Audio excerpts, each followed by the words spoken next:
Greta Thunberg, thank you so much for joining me on the show today. You told people to vote for Joe Biden last year in a tweet, something you don't normally do, you said, get involved in party politics, but you made an exception. In your view, how has Joe Biden done on climate issues in his first 50 days in office? What grade would you give him? Well, you shouldn't take that from me. I'm just a teenager, so I don't have the mandate to sort of give grades like that. My opinions on this doesn't matter. You should rather look at the science and whether his policies are in line with the Paris Agreement and to stay below 1.5 or even 2 degrees Celsius. And then you can clearly see that, no, it's not nearly enough in line with the science. And that's not me saying, that's just black and white, looking at the facts. Yeah. What would you like to see him do to fight climate change that he isn't doing, that he said he won't do? Because his administration is saying we've set up a climate office, we've set up a climate czar, we've re-signed Paris, we're conserving more land, we're undoing a lot of what Donald Trump did. What would you like to see him do that he's not doing? I mean, I understand that it's difficult, and to be honest, I would not want to be in a politician's position right now. I can't imagine how hard it must be. But I mean, I would just like him to basically just treat the climate crisis like a crisis. They have said themselves that this is an existential threat, and they better treat it accordingly, which they are not. I mean, they are just treating the climate crisis like as it was a political topic.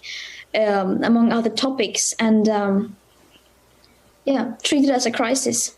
That's the number one step we need to do, and to spread awareness. Is there a specific policy goal? If he rang you up and said, Greta, what should I do?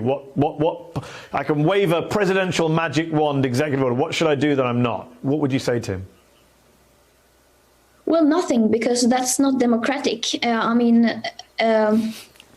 An elected leader cannot do anything without support from voters, and I would not want anyone to do anything that would not have the support, because that would be undemocratic, and democracy is the most precious thing that we have, and we must not risk that.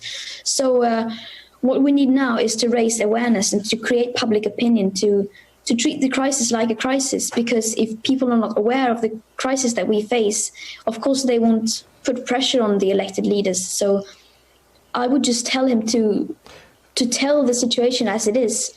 Because, I mean, yes, you could say, I meet with a lot of world leaders, and they say, I can't do anything because I don't have the support from voters. Well, how can you expect support and pressure from voters if you are not treating the crisis like a crisis? Since the climate crisis doesn't exist, how can we expect people to want climate action? That's a fair point. Joe Biden's predecessor, Donald Trump, wasn't a fan of yours, and you, like millions of others, weren't a fan of his. After you won Times Person of the Year in 2019, a jealous Trump attacked you and said you need to work on your anger management problem. Shameless conservatives around the world have demonized, smeared, insulted, mocked you, despite your age. That's the kind of thing that most adults wouldn't be able to withstand. But you were just a kid at the time. You're still just a teenager. How have you handled that?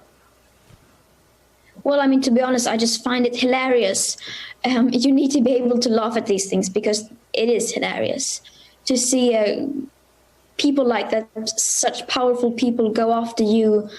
It really shows that you are having an impact, and that they wouldn't do it if you didn't. Yes. If you weren't a threat to them, so that you should take as a compliment. Talking of impact, you are certainly someone who has massive impact globally. You inspired millions of children to shut down schools and protest against climate change. In India recently, you had people in India, supporters of the right-wing Modi government there, burning effigies of you and suggesting you were behind some sort of global anti-India conspiracy after you simply tweeted in support of the massive farmers' protests there. I know you have to be careful in what you say, because the Indian government has been targeting activists and friends of yours there. But what was it like seeing that kind of unhinged response to your activism and your voice in the second biggest country on the planet?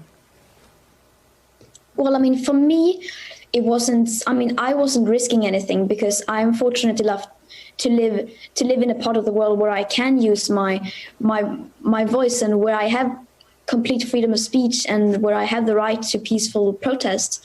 And it just made me just realize how fortunate I am and how privileged I am to be able to use those rights.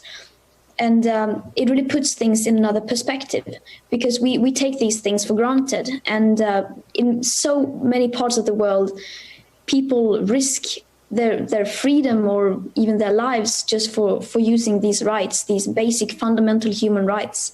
And that's what it all comes down to, just democracy. And so, I mean, for me, it really didn't matter, but for those who actually are risking things, yeah. And there are a lot of people in India risking a lot there as activists.